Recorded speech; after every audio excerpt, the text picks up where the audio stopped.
Fala galera, David Peter. Aqui quem fala é Juan Carlos. Rapaz, eu vou te dizer uma coisa, viu? A política ser tendenciosa, a política ser mentirosa, a política ser parcial já é algo já natural, mas o jornalismo passa do limite, viu? A gente já vem alertando aí há vários dias sobre isso, mas todo dia é uma surpresinha nova, né? Mas de tudo, jornalismo dá tempo e espaço para um cara que a gente sabe que é condenado, um cara que a gente sabe que é criminoso, um cara que a gente sabe que é corrupto e ter alguma importância, alguma relevância. Quer dizer, a mídia dá espaço para como se ele tivesse alguma relevância, né? Eles todos os dias batem na mesma tecla, coloca lá ele agora como se fosse um homem de família, um homem responsável. Agora há pouco eu tava assistindo lá o Aécio Neves dando entrevista numa emissora de TV famosa aí. E o cara falando que a gente se aliou ao trumpismo e a gente vai sofrer as consequências. Ele queria que a gente se aliasse o quê? Eu acho que o Pablo Escobar, né? Só pode, pelas tendências que ele tem xeríficas de nariz lá, de cheirar pó. Eu acho que essa se eu não me engano, essa foi aquele cabo que estava enrolado com um helicóptero e 100 kg de pó na fazenda dele, não foi? Foi ele mesmo. O helicóptero era dele, a fazenda era dele, mas o pó não era dele não, era. Aí eu fico imaginando, se a gente tivesse aliado a pessoas como o Aécio Neves, ao lulismo, ao cirismo, onde nós estaríamos hoje, né? Em plena pandemia. Não, tava todo mundo dentro de casa, sem poder sair nem no portão. Tava todo mundo sem poder trabalhar, tava gente morrendo de fome e o pessoal dizendo que morre de Covid. Porque é o seguinte, meu amigo, você chegou no hospital, morreu de uma topada, você pegou Covid no hospital, você morreu com Covid. Covid, é. Se você chega com traumatismo craniano, chegou lá, seu corpo se contaminou com Covid, você morreu de Covid. Então, é explicável esse número absurdo de 3 mil mortes num dia. Se tudo que a gente faz, qualquer coisa que a gente morrer, não, foi Covid. Quer dizer, são explicações. Não, porque lá no óbito tem dizendo que morreu com Covid, não de Covid. Mas a porra desse número vai pra contagem como se você tivesse morrido de Covid. Quando passa lá na Globo, meu amigo, eles não vão dizer pra você, não, ó, desses 3 mil, na realidade, apenas 1.500, 1.200 morreram com relação a complicações de Covid. A grande maioria morreu com Covid, mas não foi de Covid. Você não vai explicar isso. Ele vai chegar lá e vai dizer assim, olha, a gente teve 3 mil mortes, essas mortes tudo foram de Covid. Fique assustado, fique em caos, fique desesperado, perda seu emprego, vá criticar o presidente. É isso que acontece. A gente tem aí um número bem pequeno de pessoas batendo nas panelinhas, né, em algumas cidades. E isso vira notícia manchete em todos os jornais de esquerda, né? Porque os jornais parecem que são de esquerda hoje em dia. Eu fico com raiva, macho. A gente ouve uma notícia, a gente coloca numa Globo, a gente coloca na CNN, a gente coloca em qualquer jornal.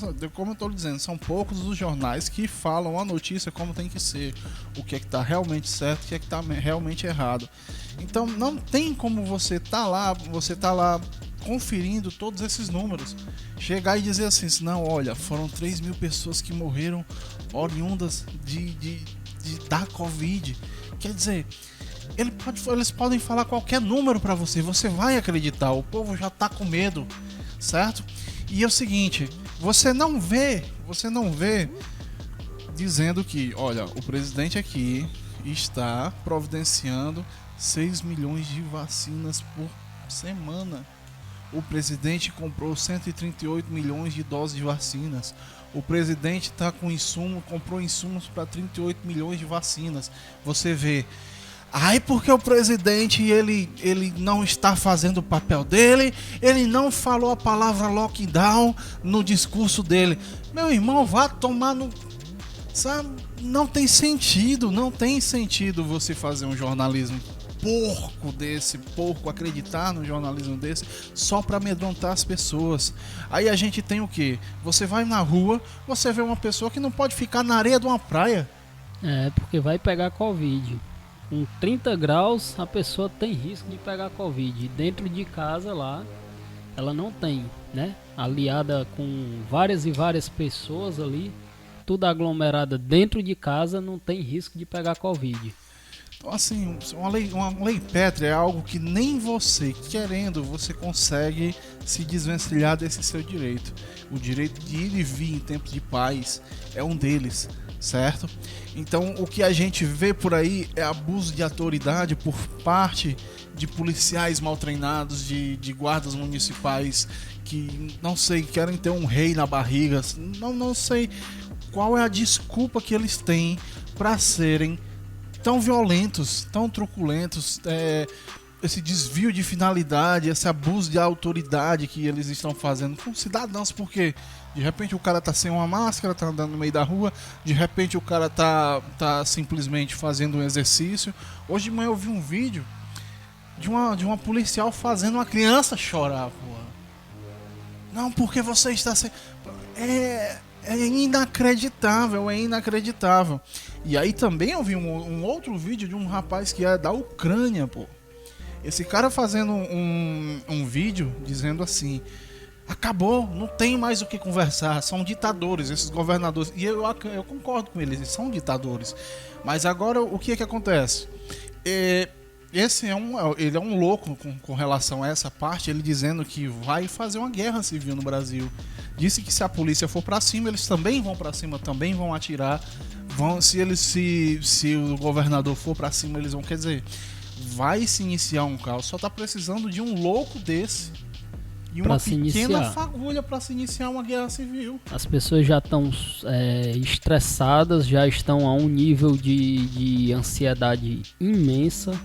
E os governadores estão fomentando cada vez mais isso. Como se não bastasse isso, Paulo Guedes foi indagado o porquê da demora da compra das vacinas, né? E ele destacou, né, frisou bastante que desde o primeiro-ministro do governo Bolsonaro, eles já liberaram, né, de cara 5 bilhões em investimentos para o ministério adquirir essas vacinas. Mas como não se encaixava ainda nas medidas que eles solicitaram para poder adquirir as vacinas, eles disseram que acabou não sendo comprado logo de cara, entendeu? Então essas vacinas, ele frisou bastante que está atrasado desde a época do Mandetta, mas não por incompetência da pasta, mas sim porque estavam esperando os testes das vacinas serem comprovados, né? Aqui em Fortaleza, nós estamos tendo um momento aí de manifestação também dos motoristas, né? Porque tá tudo fechado, tá em lockdown e tudo, mas os ônibus continuam lotados. O Sindônibus já alertou que a frota, ao invés de ter sido expandida, foi diminuir. Muitos empresários venderam seus ônibus por conta da pandemia. Estavam parados, eles não têm como manter. E os motoristas estão reivindicando exatamente isso, que a categoria tem que ter uma certa atenção, ser vacinado logo, por conta que os ônibus estão cada vez mais lotados, né? É um problema grande. Nosso novo ministro aí está dizendo aí que promete 1 milhão de vacinados por dia, certo? Dentro da realidade do Brasil, esse é um número realmente pequeno, vamos diga-se de passagem, mas a gente tem a previsão de que até o fim do ano a gente esteja com toda a população brasileira vacinada. Mas veja só, a gente tem, por exemplo, a AstraZeneca aí, que tá dando lá na bula, tá dizendo a dar sono e diarreia. Alguns países da Europa deixaram de vacinar com essa vacina porque eles queriam saber se, não estou dizendo que teve, mas sim que eles iam pesquisar se tinha relação a vacina com algumas mortes que estavam ocorrendo. Então 8 países europeus deixaram de vacinar. Mas isso é uma realidade. Essas vacinas, elas saíram de maneiras emergenciais, elas não têm uma comprovação de eficácia e elas não têm um estudo sobre o que elas podem trazer de malefícios também, tá? Isso são por quê? Porque a gente está no momento emergencial em que qualquer vacina serviria. Então muita gente critica a questão de o Brasil não ter comprado, apesar do Brasil ser o 5º país que mais vacinou, certo? A gente tem o governo comprando, mas a gente não tem essas comprovações de eficácia total, certo? Mas o povo tá assustado. Tá assustado e com razão, né? Tá assustado e com razão. A Controladoria Geral alertou que recebeu mais de 1.400 boletins de ocorrência de denúncias, né? De que vereadores, prefeitos e deputados teriam furado aí a fila da vacinação, né? Pois é, então o que a gente tá assustado? A gente tá assustado com a doença? Não, a gente tá assustado com a incompetência, a gente tá assustado com o tráfico de influência, a gente tá assustado com o jornal mentiroso, o jornal tendencioso, a gente tá assustado com a truculência da polícia, cuja qual a gente não pode fazer nada contra. A gente tá realmente assustado porque nossos direitos estão sendo ceifados da gente. A gente não tá podendo trabalhar, a gente não tá podendo sobreviver, a gente não tá podendo andar, a gente não tá podendo festejar, ok? Será que realmente o preço que a gente tá pagando vale pelo combate? Vamos sofrer aí muitos anos. A nossa economia vai pagar um preço muito alto dessas medidas do desgoverno, né? Não, eu não digo só com relação à economia. A gente tem gente que diz que o lockdown é totalmente maléfico, certo? Não só a economia, sim as pessoas. Crianças que estão aí tendo ceifado seu desenvolvimento, as relações interpessoais, crianças que às vezes estão há mais de um ano sem brincar com coleguinhas, sem ir para o colégio, sem estudar, certo? Crianças estressadas, não só os adultos estão estressados, as crianças estão estressadas. E os pais não tem muito o que fazer, né? Tem que estar aprendendo ali a criança dentro de casa, não pode levar numa praça ao ar livre, não pode levar num parquinho para poder desopilar, porque as crianças também se estressam muito. E se a gente contrapõe essa ideia desse lockdown sem sentido, esse lockdown que não serve para nada, a gente é chamado de negacionista, a gente diz que a doença não existe, mas, porra, eu não posso acreditar numa ciência que só tem um lado.